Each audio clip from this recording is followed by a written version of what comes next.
당신은 혹시 누군가의 신발을 닦아본 적이 있나요? 낡은 신발 속엔 삶이 있고 그 삶 속엔 사랑이 있습니다. 새벽마다 리어카를 끌던 한 할머니, 손녀의 다른 운동화를 바라보며 시작된 하루하루의 기도. 그 신발이 닳을 만큼 사랑은 깊어지고 결국 세상에서 가장 부자인 사람이 됩니다. 새벽 4시의 골목은 아직 잠들어 있고 가로등 아래 젖은 아스팔트만 미세하게 숨을 쉬었습니다. 김정순이라는 이름을 오래전 지갑 속에 접어두고 살던 저는 오늘도 낡은 장갑을 끼고 리어카 손잡이를 잡았습니다. 바퀴는 삐걱거렸고 손잡이는 차갑게 식어 있었지만 작은 숨을 고르고 한 발 또 한 발 골목의 경사를 밀어 올렸습니다. 리어카 앞쪽 포대에는 손녀 은지가 색연필로 서툴게 쓴 작은 리본이 묶여 있습니다. 그 리본을 볼 때마다 저는 다짐합니다. 이번 달엔 꼭 새 신발을 사주자고, 장마 전에 발이 젖지 않게 해주자고요. 은지는 괜찮다 말하지만 저는 압니다. 그 말 속엔 걱정시키지 않으려는 마음이 숨어 있다는 것을요. 현관에 벗어둔 운동화 엽서는 오래된 상처처럼 벌어져 있고 밑창은 비의 얼룩을 오래 품고 있습니다. 저는 그 신발을 쓰다듬고 조용히 문을 닫았습니다.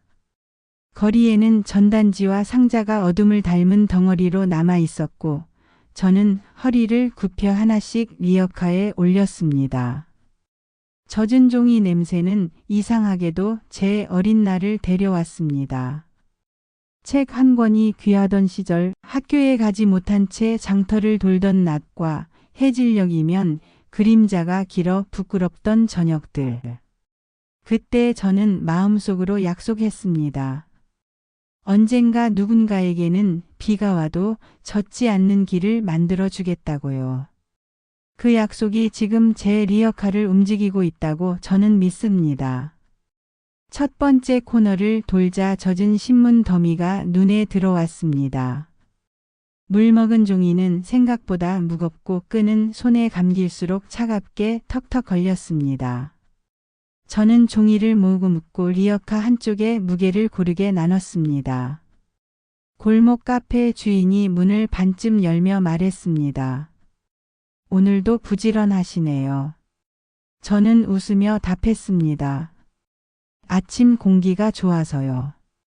그 말 뒤에는 말하지 못한 문장이 숨어 있었습니다. 오늘도 모아야 해서요. 오늘도 누군가의 발을 따뜻하게 하고 싶어서요. 하늘 끝이 푸르게 밝아오자 리어카의 그림자가 길게 늘어졌습니다.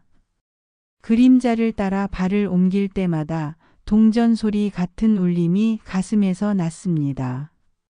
이번 주 목표까지 29 오늘 모으면 20로 줄일 수 있습니다. 유리병에 떨어질 동전의 맑은 울림을 상상하면 새 신발끈을 고르던 손끝이 먼저 설렘을 배웠습니다. 시장 입구에서 잠시 멈춰 장갑주름을 펴고 손목을 돌렸습니다. 사소한 준비가 하루를 무사히 건넙니다. 피곤이 쌓이면 몸보다 먼저 마음이 흔들리는데 이런 의식이 마음을 단단히 묶어줍니다. 철물점 주인은 빈 상자를 모아 두었다가 제게 건넵니다. 어머니, 오늘은 많아요. 저는 상자를 받아 가지런히 눕히고 상자 사이 빈틈이 생기지 않게 눌러주었습니다. 살다 보면 가장 힘든 건 눈에 보이지 않는 균형을 버티는 일이라 저는 오래전부터 배웠습니다.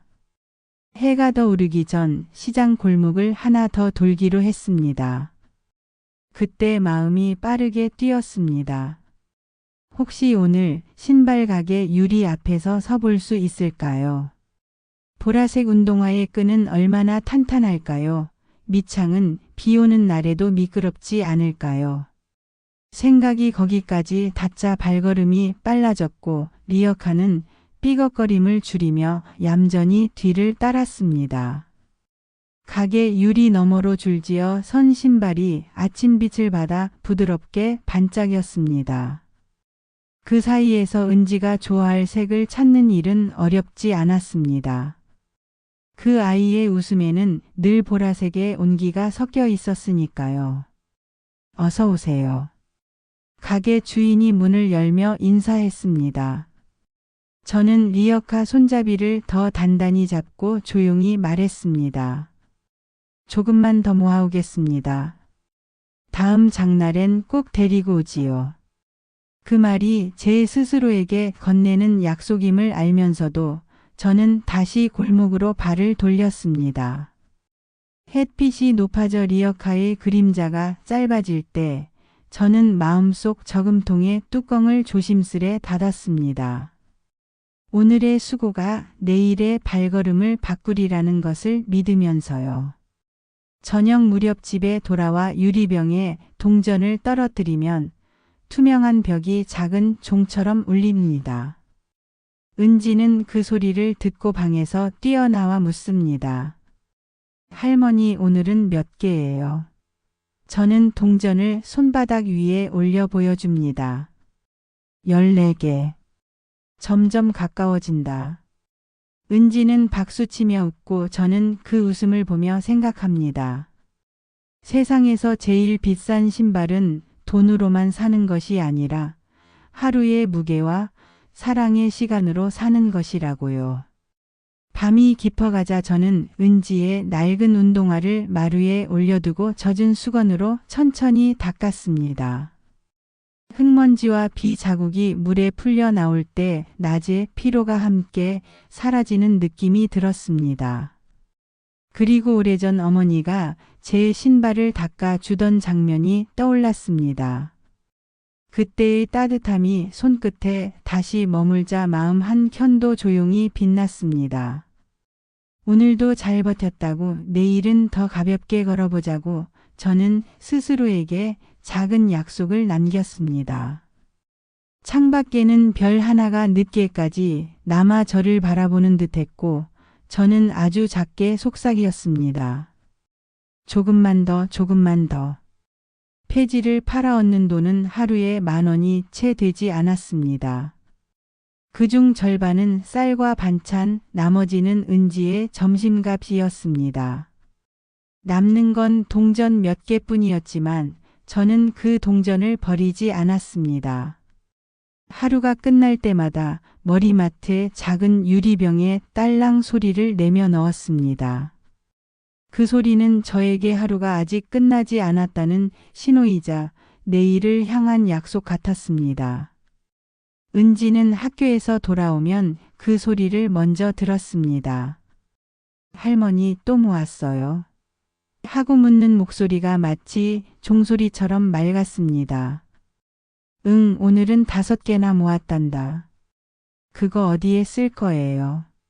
글쎄다, 아주 예쁜 선물을 사야지.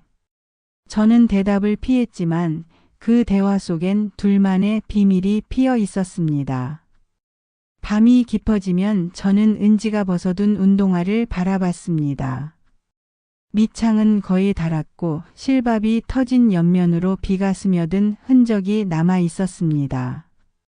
아이는 괜찮다 했지만 비 오는 날이면 발이 금세 젖었습니다. 저는 손녀가 잠든 후 운동화를 닦았습니다. 흙먼지와 물자국이 천천히 사라질 때마다 마음이 가벼워졌습니다. 신발이 아니라 제 하루의 피로를 닦는 기분이었습니다. 고무창이 거친 질감 위에 손바닥을 얹으며 중얼거렸습니다. 조금만 더 버티자. 곧 새 신발이 생길 거야. 다음 날 새벽 저는 유리병 속 동전을 꺼내 세어 보았습니다. 300개 가까이 모였고 그 위에 작은 메모를 붙였습니다. 목표까지 42개. 그 글씨는 숫자보다 더 큰 희망처럼 보였습니다. 시장에 나가면 동전 하나로 물건을 살 수 없는 세상이지만 제게는 그 하나가 하루의 무게와 같았습니다. 동전 하나를 모으려면 상자 5개, 신문 2더미를 옮겨야 했고 팔목에 남은 상처가 그 값을 대신했습니다. 낮에는 햇볕이 따갑고 저녁에는 손끝이 얼었지만 유리병의 무게가 늘어날수록 제 마음의 온도도 높아졌습니다. 가끔 수거상 아저씨가 말했습니다. 할머니, 이제 그만 쉬세요. 요즘 젊은 사람들도 힘들어해요. 저는 웃었습니다. 이건 운동이에요. 마음 운동. 아저씨는 이해하지 못했겠지만 저는 알고 있었습니다. 하루를 모은다는 건 희망을 유지한다는 뜻이었습니다. 저녁에 은지가 숙제를 하며 묻습니다. 할머니, 우리 가난해요. 저는 한참을 생각하다가 대답했습니다. 글쎄, 잘 모르겠구나. 근데 가난하면 안 웃을 수 있을까? 아이는 웃었고 그 웃음에 방 안의 공기가 조금 더 따뜻해졌습니다. 저는 유리병을 조심스레 흔들었습니다. 그 안에서 동전들이 부딪혀내는 맑은 소리가 바람에 흩어지듯 울렸습니다. 그것은 세상에서 가장 작은 음악이자 제가 가진 유일한 악기였습니다. 밤이 깊어갈수록 그 소리는 잦아들었지만 제 귀에는 여전히 또렷했습니다. 저는 속으로 숫자를 세며 눈을 감았습니다.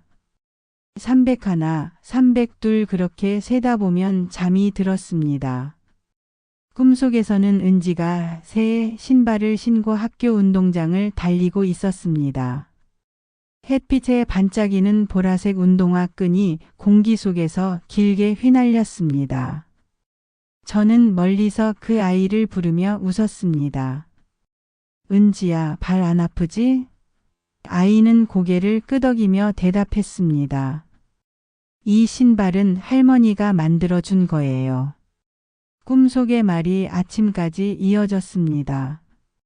눈을 뜨자 유리병 속 동전이 아침 햇살에 반짝이며 말하는 듯 했습니다. 오늘도 한 개 더.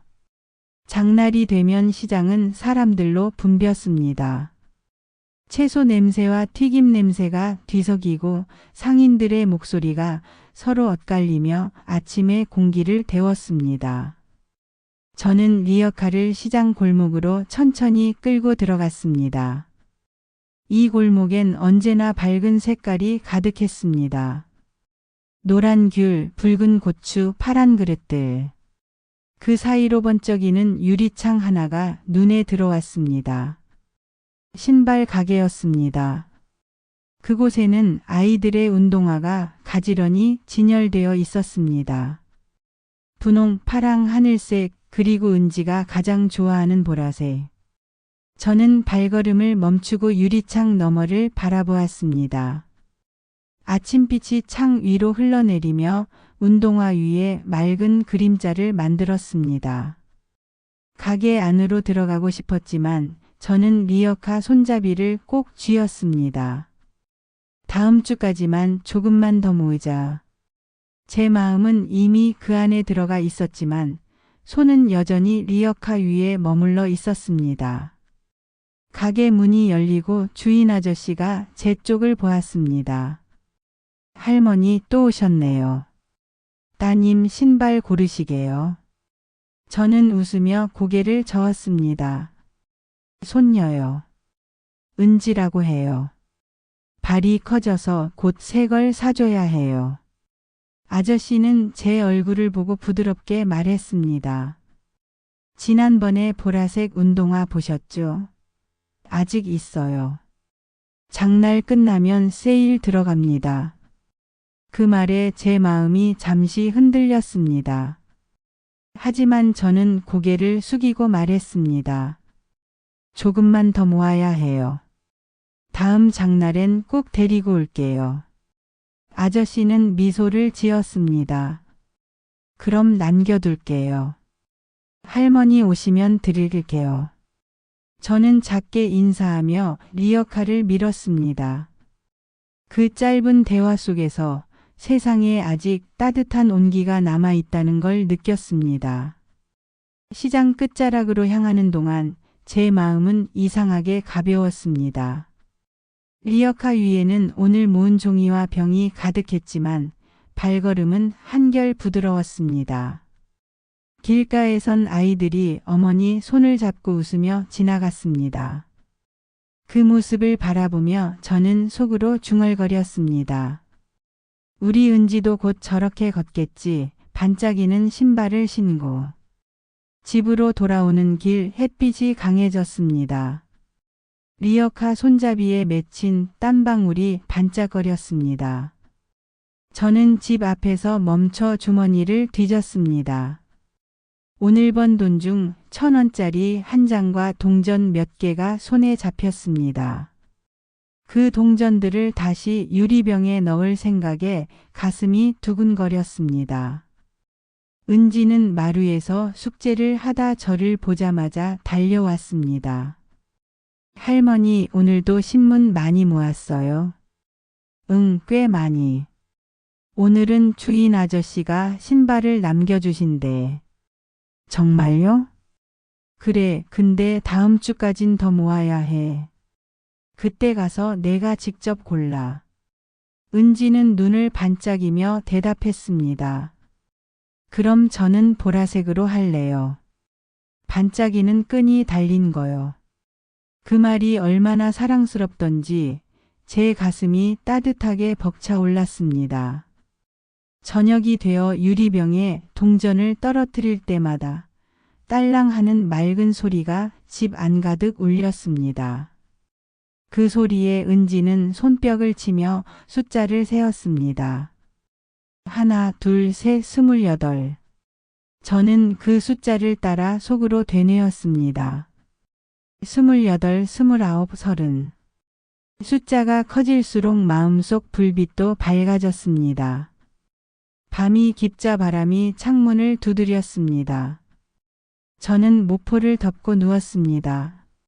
눈을 감으면 보라색 운동화 한 켤레가 떠올랐습니다. 그 운동화는 단순한 신발이 아니라 손녀의 내일을 걸을 날개 같았습니다. 비가 와도 젖지 않고 힘든 날에도 미끄러지지 않게 붙잡아 줄 것 같은 희망의 끈이었습니다. 잠들기 전 저는 조용히 속삭였습니다.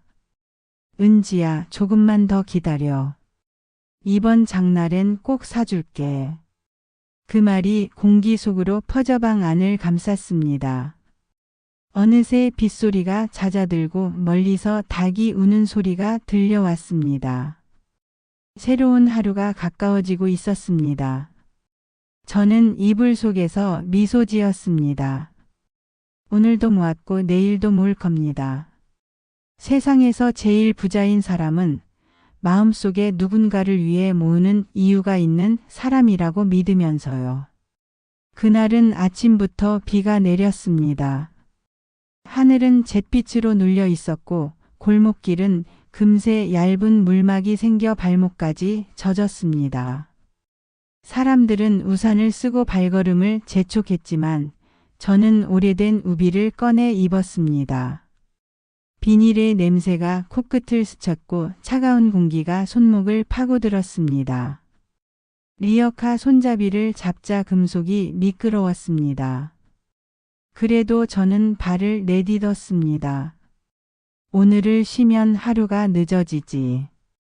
그 한마디가 제 등을 밀었습니다. 비는 점점 굵어졌습니다. 바퀴는 진흙탕을 밟으며 둔탁한 소리를 냈습니다. 신문 더미는 물을 먹어 무겁게 내려앉았고 종이의 모서리마다 빗물이 맺혀 있었습니다. 저는 몸을 기울여 리어카를 밀었습니다. 온몸이 젖어 옷이 피부에 들러붙었고 허리는 저릿하게 당겼습니다. 그래도 멈출 수는 없었습니다. 머릿속에는 은지의 신발만이 남아 있었습니다. 물에 젖어 미끄러질 때마다 아이의 발이 떠올랐습니다. 이번 장날엔 꼭 사줘야 해. 오늘만 버티면 돼. 시장 입구에 도착했을 때 하늘이 번쩍했습니다. 천둥이 울리며 사람들은 하나둘 가게 처마 밑으로 숨어들었습니다. 저도 잠시 리어카를 세웠습니다. 우비자락을 짜내자 물이 주르르 흘러내렸습니다. 손끝은 차갑게 얼어 있었지만 그 감각이 살아있다는 사실이 오히려 고마웠습니다. 이 손이 있어 아직 할 수 있다. 그렇게 스스로를 달랬습니다. 그때 뒤에서 누군가 우산을 들이밀었습니다. 수거상 아저씨였습니다. 할머니, 이 비에 뭘 하세요? 그만 들어가요. 오늘만 더 하고요. 내일은 날이 개겠죠. 아저씨는 한숨을 쉬며 제 리어카를 대신 밀었습니다. 요즘은 종이 값도 떨어졌어요. 이 고생을 왜 하세요? 저는 잠시 그를 바라보다가 웃었습니다. 누구한테 줄 게 있어서요. 아저씨는 이유를 묻지 않았습니다. 다만 말없이 우산을 씌워주었습니다. 그 순간 마음 한구석이 따뜻해졌습니다. 세상이 아직 완전히 차갑지만은 않다는 걸 느꼈습니다. 저는 리어카 손잡이를 다시 붙잡았습니다. 손목이 욱신거렸고 손등에 핏줄이 붉어졌습니다. 그럼에도 불구하고 저는 그 무게를 사랑처럼 받아들였습니다. 비가 내릴수록 발밑에 물이 깊어졌고 바퀴는 점점 더디게 굴러갔습니다. 하지만 물 위로 떨어지는 빗방울 소리는 리듬이 되었습니다. 딸깍딸깍. 마치 유리병 속 동전이 부딪히는 소리 같았습니다. 저녁 무렵이 되자 시장에 불빛이 하나둘 켜졌습니다. 비는 여전히 내렸고 공기는 축축했습니다. 저는 마지막으로 신문 묶음을 실었습니다. 허리는 굽었지만 눈빛만큼은 여전히 반짝였습니다. 이만큼이면 되겠지. 스스로에게 말하며 리어카를 돌렸습니다. 그 순간 빗방울이 눈가를 타고 흘렀습니다. 비인지 눈물인지 모를 따뜻한 온도가 볼을 스쳤습니다. 집에 돌아오니 은지가 문 앞에 서 있었습니다. 손에는 수건이 들려 있었습니다. 할머니, 비 맞았어요? 응, 조금. 괜찮다. 아이는 제 우비를 벗기며 조심스레 물기를 닦았습니다. 할머니, 이제 쉬어요. 내일 해요. 그 말이 얼마나 다정하던지 눈물이 왈칵 쏟아질 뻔했습니다. 그래, 조금만 앉았다가. 저는 웃으며 대답했습니다. 밤이 되자 방 안이 조용해졌습니다. 젖은 옷을 말리고 머리만 유리병을 열었습니다. 손끝에서 아직 빗방울 냄새가 났습니다. 동전들을 하나씩 세어 보았습니다. 하나, 둘, 셋. 오늘도 8개가 늘어 있었습니다. 유리병 속의 반짝임이 방 안의 희미한 불빛과 닮아 있었습니다. 비가 내린 하루였지만 제 마음엔 햇살이 들었습니다. 저는 병을 품에 안고 누웠습니다. 창문 밖에서는 여전히 빗소리가 들렸습니다. 그 소리는 마치 세상이 제게 속삭이는 듯 했습니다. 당신의 하루는 헛되지 않았어요. 저는 눈을 감고 조용히 대답했습니다. 고맙습니다. 내일도 걸을게요. 비는 그 말을 들었는지 창문을 가볍게 두드리며 리듬을 바꿨습니다. 그리고 저는 꿈속에서 은지를 보았습니다. 그 아이는 새 신발을 신고 비 오는 운동장을 뛰고 있었습니다. 보라색 신발끈이 물 위에서 반짝이고 물웅덩이를 밟을 때마다 작은 별이 흩어졌습니다. 그 장면을 보는 순간 저는 깨달았습니다. 이 비는 괜히 내리는 게 아니었다는 것을요. 오늘의 비는 내일의 빛을 준비하는 중이었습니다. 다음 날 아침 비가 개자 시장 골목엔 햇빛이 미끄러지듯 내려앉았습니다. 저는 전날 젖어 무거워진 몸을 천천히 일으켰고 팔꿈치가 뻐근하게 당기는 느낌을 두 손으로 쓸어내리며 밖으로 나왔습니다. 리어카 바퀴살 사이 진흙을 막대로 털어내고 느슨해진 끈을 다시 묶었습니다. 매듭을 고치며 속으로 숫자를 셌습니다. 오늘 모으면 24, 내일이면 12, 다음 장날엔 아마 끝낼 수 있습니다. 그 숫자들은 은지의 걸음수 같았습니다. 한 걸음 또 한 걸음 새 신발로 걷게 될 날을 향한 보포. 시장 입구에서 단골 수거상 아저씨가 손을 흔들었습니다. 어머니, 오늘은 하늘이 돕겠네요. 그러게요. 어제는 하늘이 속상했나 봐요. 제가 웃자 아저씨도 미소를 지었습니다. 그는 트럭 뒷칸을 열어 깨끗한 끝뭉치를 건넸습니다. 이거 남은 거예요. 젖은 상자는 이걸로 묶으면 덜 풀려요. 작은 친절 하나가 하루를 가볍게 만듭니다. 아저씨와 골목을 도는 동안 그는 리어카가 기울지 않게 손잡이를 잡아주었습니다. 요즘 종이값이 오락가락해요. 비 오기 전엔 가벼운 걸 먼저 실어요. 젖으면 값도 떨어지고 몸도 더 내려앉거든요. 역시 달인. 우리는 빙그레 웃었습니다. 골목의 금속 소리, 카트가 바닥을 긁는 소리, 멀리 버스 안내 방송까지 아침의 박자가 됐습니다. 그 박자에 맞춰 리어카도 일정한 속도로 움직였습니다. 한 상점 주인이 빈 상자 2무더기를 내놓으며 말했습니다. 어제는 못 드렸네요. 비가 너무 와서. 괜찮아요. 오늘 주셔서 고맙지요. 젖은 것과 마른 것을 분리해 아래에는 단단한 상자를, 위에는 가벼운 전단을 얹었습니다. 그렇게 층을 쌓으면 길이 울퉁불퉁해도 무너지지 않습니다. 인생도 그렇습니다. 가장 밑에는 버틸 수 있는 것을 놓아야 합니다. 아저씨가 조용히 물었습니다. 할머니, 그 선물 많이 남았나요? 오늘이 지나면 반짝이는 끈을 고를 수 있을 거예요. 그날 트럭 태워드릴게요. 두 분 같이 오세요. 짧은 약속이 길 위를 환하게 밝혔습니다. 누군가가 기다려준다는 건 가장 큰 힘입니다. 점심 무렵 저는 그늘에 앉아 물을 마셨습니다. 손바닥 굳은 살 사이로 미지근한 물이 스며들었습니다. 그때 아저씨가 작은 봉투를 내밀었습니다. 어제 젖어 못 팔게 된 종이가 제 목에서 조금 뗐어요. 안 돼요. 일한 만큼만 받으면 돼요. 할머니가 누구한테 줄 게 있다면서요. 그 마음에 저도 조금만 보탤래요. 봉투는 가볍고도 무거웠습니다. 저는 한참 망설이다가 조용히 받았습니다. 그럼 다음엔 김밥 도시락 맡길게요. 장날마다 2줄. 그 약속은 무조건 받죠.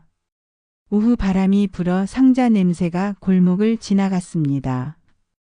저는 트럭과 나란히 걸으며 마지막 묶음을 옮겼습니다. 매듭을 조이며 속으로 은지의 이름을 불렀습니다. 이름을 부르는 일은 희망을 놓지 않게 해줍니다. 해가 기우는 시각 우리는 시장 모서리에서 멈춰 섰습니다. 아저씨가 오늘 값을 정산해 제 손에 쥐어주었습니다. 오늘은 제법 됐어요. 내일이면 충분하겠네요. 저는 돈을 지갑에 넣고 동전은 따로 주머니에 챙겼습니다. 유리병이 좋아할 소리들이라서요. 집으로 돌아오는 길 아저씨 트럭이 뒤에서 천천히 따라왔습니다. 횡단보도 앞에서 그는 창문을 내려 말했습니다. 조심히 가세요. 비 오면 전화 주세요. 네, 아저씨도요. 짧은 인사가 노을 속으로 사라졌습니다. 집 문을 열자 은지가 뛰어나왔습니다. 할머니, 오늘은 하늘이 맑아요. 그래, 맑아서 더 잘 됐지. 저는 유리병을 꺼냈습니다. 동전을 떨어뜨릴 때마다 맑은 소리가 방 안을 채웠습니다. 22, 23, 30. 아이의 목소리가 종처럼 울렸습니다. 저는 오늘 받은 봉투를 아이 몰래 장롱 속에 넣었습니다. 곧 신발 상자 하나가 이 집의 가장 밝은 등불이 되겠지요. 불을 끄기 전 저는 창문을 열었습니다. 맑게 갠 하늘에 별 하나가 일찍 떠 있었습니다. 오늘도 고마웠습니다. 마음속으로 그렇게 중얼거렸습니다. 창을 닫으며 생각했습니다. 가장 부자인 사람은 주머니가 아니라 마음의 저금통이 꽉 찬 사람이라고. 저금통의 소리는 작지만 걸음을 밝히는 불빛으로 나타납니다. 은지의 고른 숨소리가 들려왔고 저는 그 리듬에 맞춰 심호흡을 했습니다. 내일 아침 우리는 같은 하늘에서 한 걸음을 더 내디딜 것입니다. 새 신발을 향해, 서로의 마음을 향해. 그날 밤 저는 장롱 속 깊숙이 숨겨둔 작은 봉투를 꺼냈습니다. 봉투는 몇 번이고 접혔다 펴져서 모서리가 달아 있었습니다. 그 안엔 지난 2달 동안 모은 돈과 어제 아저씨가 건넨 봉투가 함께 들어 있었습니다. 한 장, 2장 세어 내려가며 마음속으로 속삭였습니다. 이제 정말 됐구나. 가슴이 쿵 하고 울렸습니다. 마치 오래 묶어둔 숨이 터져 나오는 듯 했습니다. 다음 날 아침 햇빛이 환하게 비쳤습니다. 저는 평소보다 일찍 일어나 은지의 머리맡을 바라봤습니다. 아이는 아직 꿈속이었습니다. 작게 오므린 손, 이불 밖으로 나온 발가락. 낡은 운동화 자국이 아직도 발등에 남아 있었습니다. 저는 미소 지으며 속삭였습니다. 오늘은 내 날이야. 장터로 가는 길은 이상할 정도로 가벼웠습니다. 하늘은 맑았고 바람은 부드러웠습니다. 리어카는 오늘만큼은 집에 두고 나왔습니다. 대신 손에 작은 보자기를 들었습니다. 그 안에는 제가 모은 봉투와 유리병 속 동전 몇 개가 들어 있었습니다. 길가의 꽃집을 지날 때 저는 오랫동안 잊었던 향기를 느꼈습니다. 라일락 냄새였습니다. 문득 어릴 적 어머니가 제 신발을 닫던 모습이 떠올랐습니다. 새 신발을 신기며 웃던 그 얼굴, 그 따뜻한 손길. 저는 그 기억을 품고 발걸음을 옮겼습니다. 신발 가게 앞에 서자 지난번 주인이 저를 알아보고 반겼습니다. 할머니, 드디어 오셨네요. 저는 고개를 숙이며 웃었습니다. 네, 약속 지키러 왔어요. 가게 안에는 봄 신상들이 줄지어 있었지만 제 눈엔 오직 한 켤레만 들어왔습니다. 보라색 운동화. 은지가 좋아하던 바로 그 색이었습니다. 주인은 상자를 꺼내며 말했습니다. 이거 기다리고 있었어요. 끈은 새로 교체해 놨어요. 저는 봉투를 꺼내 주었습니다. 동전이 들어있는 유리병은 조심스레 꺼내서 함께 올려놓았습니다. 동전 몇 개가 병 속에서 부딪혀 맑은 소리를 냈습니다. 이 소리가 좋아요. 하루하루 모은 정성이라 그런가 봐요. 주인은 계산을 마친 뒤 신발 상자를 제게 건넸습니다. 상자는 작고 가벼웠지만 제 손에는 천근만근처럼 느껴졌습니다. 상자를 품에 안자 마음이 이상하게 따뜻했습니다.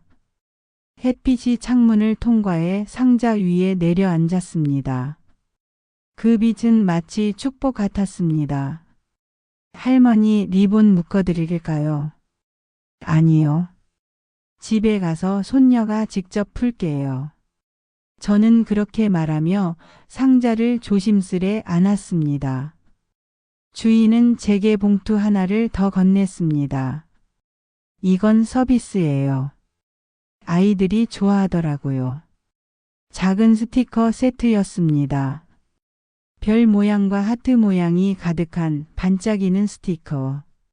저는 웃었습니다. 고맙습니다. 별처럼 예쁘네요. 가게를 나서는 순간 바람이 불어왔습니다. 종이 리본이 살짝 흔들렸고 하늘 위로 흰 구름이 천천히 흘렀습니다.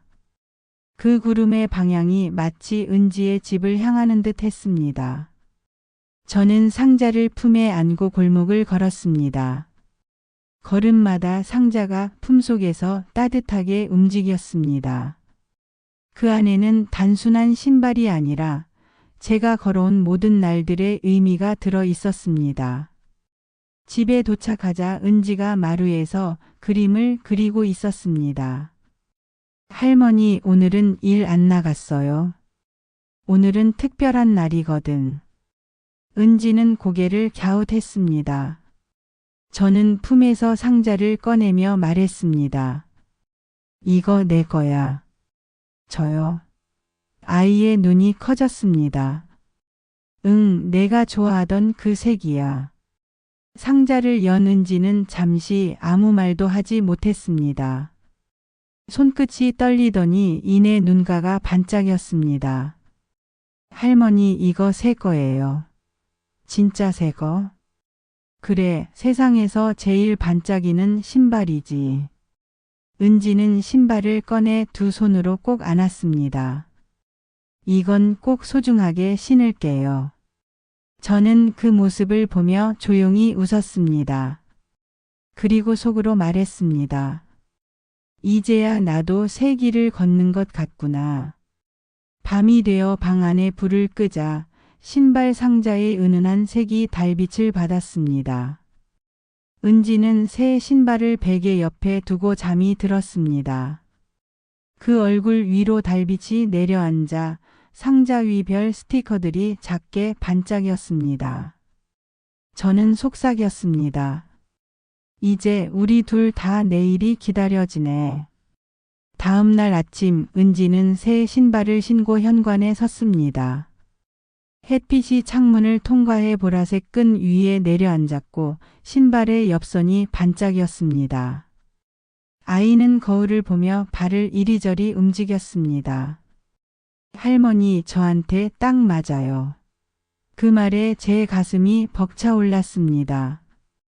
그 작은 발끝이 이제는 세상 어디로든 걸어갈 수 있을 것만 같았습니다. 학교 앞까지 함께 걸었습니다. 은지는 신발이 새로워서인지 발걸음이 가벼웠습니다.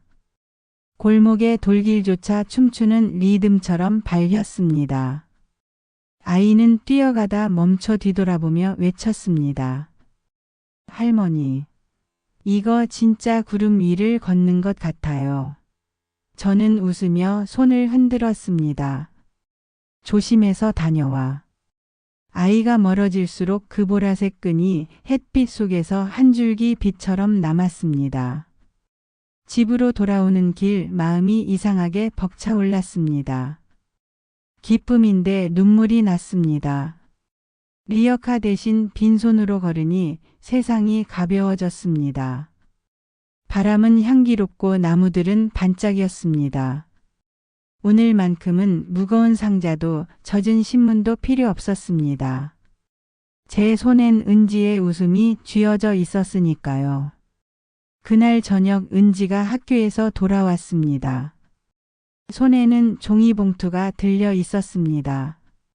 아이는 두 손으로 봉투를 내밀었습니다. 할머니, 이거요. 이게 뭐야? 학교에서 오늘 미술 시간에 만든 거예요. 저 혼자 만들었어요. 봉투 안에는 색종이로 접은 하트와 짧은 편지가 들어 있었습니다. 종이 위에는 삐뚤빼뚤한 글씨로 이렇게 적혀 있었습니다. 할머니는 세상에서 제일 좋은 냄새가 나요. 신발보다 더 반짝이는 사랑이에요. 그 문장을 읽는 순간 제 손이 떨렸습니다. 눈물이 종이 위에 떨어져 글씨가 번졌습니다. 은지가 제 무릎에 얼굴을 묻으며 속삭였습니다. 할머니, 나도 커서 할머니처럼 살래요. 나도 누군가한테 신발을 사줄 거예요. 그 말이 제 가슴 깊은 곳에 부드럽게 스며들었습니다. 저는 아이를 품에 안고 조용히 웃었습니다. 은지야, 사랑이라는 건 신발 같단다. 달아도 또 걸을 수 있게 해주는 거야. 그럼 사랑은 아픈 거예요. 아플 때도 있고 따뜻할 때도 있지. 근데 결국엔 걸어갈 힘을 주는 거야. 은지는 제 품에서 고개를 들더니 말했습니다. 할머니, 그럼 저 내일도 이 신발 신고 학교 갈래요. 하루라도 안 벗을래요. 그래, 많이 걸어라. 신발은 달아도 마음은 더 단단해질 거야. 그날 밤 은지는 새 신발을 마루 한가운데 가지런히 놓고 잠들었습니다. 저는 그 옆에 앉아 아이의 머리칼을 쓸어주었습니다. 창밖에서는 별빛이 들어와 신발 위로 부드럽게 쏟아졌습니다. 반짝이는 끈이 별빛을 머금고 상자에서 꺼낸 듯 맑게 빛났습니다. 저는 유리병을 꺼내어 조용히 흔들었습니다. 안에 남은 동전들은 이제 더 이상 목표가 아니었습니다. 그것들은 지나온 시간의 증거, 사랑의 기록이었습니다. 은지는 꿈속에서도 웃고 있었습니다. 입가에 맺힌 미소가 작게 흔들렸습니다. 저는 그 모습을 바라보다가 속삭이었습니다. 고맙다, 은지야. 내가 내 삶을 다시 걷게 해줬구나. 그 순간 마음속에서 오랫동안 묶여있던 무언가가 풀렸습니다. 세월이 만든 주름 사이로 따뜻한 눈물이 천천히 흘러내렸습니다. 그 눈물은 슬픔이 아니라 감사의 빛이었습니다. 밤하늘의 별들이 창문 틈으로 흘러들어왔습니다. 신발의 보라색 끈이 그 빛을 받아 반짝였습니다. 저는 손을 물고 마음속으로 중얼거렸습니다. 이 신발이 닳을 만큼 오래 내가 행복하길. 그리고 천천히 불을 끄며 생각했습니다. 세상에서 가장 눈부신 사랑은 말이 아니라 손끝으로 전해진다는 걸요. 그 손끝이 만든 신발 한 켤레가 한 사람의 내일을 바꾼다는 걸요. 아침 공기가 유난히 맑았습니다. 빗방울로 닦인 도시의 창문마다 햇살이 반짝이고 골목마다 새 냄새가 퍼져 있었습니다. 저는 창문을 열어 하늘을 올려다봤습니다. 어제보다 더 푸르고 어제보다 더 가벼운 하늘이었습니다. 은지는 벌써 신발을 신고 현관 앞에서 기다리고 있었습니다. 할머니, 오늘은 신발이 더 편해요. 아이의 목소리는 새처럼 가벼웠고 그 말 한마디에 세상의 무게가 사라지는 듯 했습니다. 저는 고개를 끄덕이며 말했습니다. 그래, 신발이 편하면 마음도 가벼워지는 거야. 아이의 발끝은 햇살 속에서 반짝였고 저는 그 빛을 바라보며 잠시 멈췄습니다. 이제 됐다. 그 생각이 마음속에서 잔잔히 피어올랐습니다. 은지가 학교로 향한 뒤 저는 다시 리어카 앞에 섰습니다. 오래도록 제 삶의 일부였던 친구 같은 존재. 손잡이를 잡는데 이상하게도 오늘은 그 무게가 다르게 느껴졌습니다. 리어카가 더 가벼워졌거나 아니면 제 마음이 달라졌거나 손끝이 떨리지 않았습니다. 어제까지는 버티기 위한 하루였다면 오늘은 감사하기 위한 하루였습니다. 시장 골목으로 들어서자 단골 수거상 아저씨가 먼저 손을 흔들었습니다. 할머니, 이제 신발 사주셨죠? 응, 그랬어요. 보라색으로요. 끈이 반짝거려요. 그럼 이제 은지 발이 하늘까지 닿겠네요. 저는 웃었습니다. 그래요, 그럴지도요.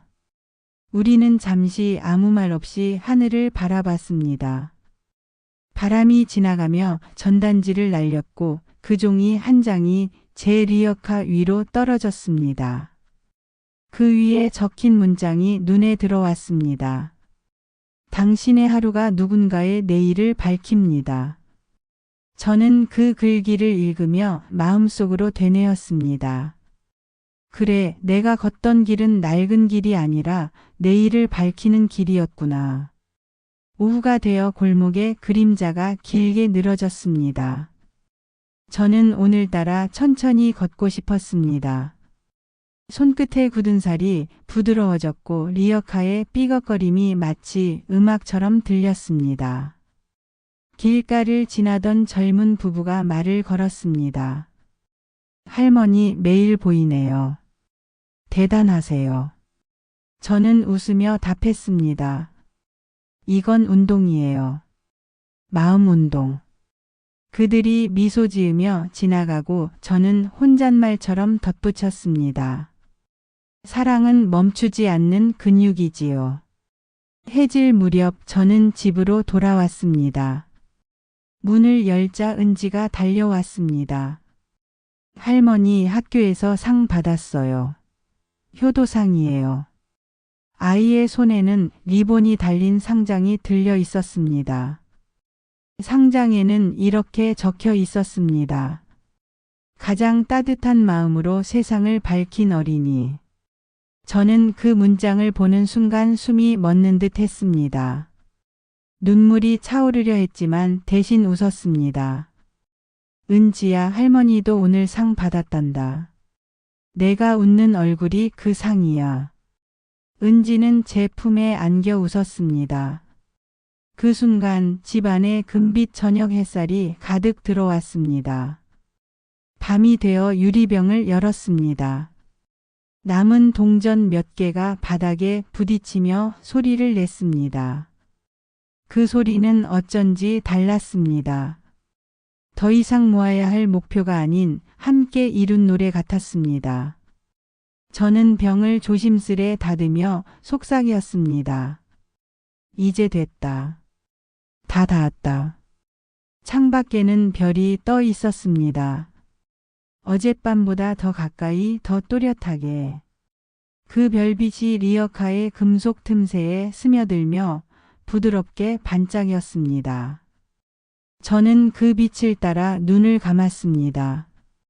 삶은 길고 사랑은 그 길 위의 불빛이라는 생각이 들었습니다. 은지가 잠든 방 안에서는 새 신발이 마루 위에 놓여 있었습니다. 끈이 느리게 흔들리며 달빛을 반사했습니다. 저는 조용히 다가가 그 신발을 쓰다듬었습니다. 손끝에 닿은 따뜻한 감촉이 제 인생의 마지막 장처럼 느껴졌습니다. 세상에서 가장 부자인 사람은, 저는 낮은 목소리로 말했습니다. 돈이 많은 사람이 아니라 사랑을 나눈 사람이지. 그 말이 공기 속에 퍼지자 집 안의 모든 것이 고요해졌습니다. 유리병, 신발, 리본, 그리고 하늘의 별까지 모두가 하나의 빛으로 이어졌습니다. 그 빛 속에서 저는 미소 지었습니다. 오늘도 누군가의 내일을 닫고 있으니까요.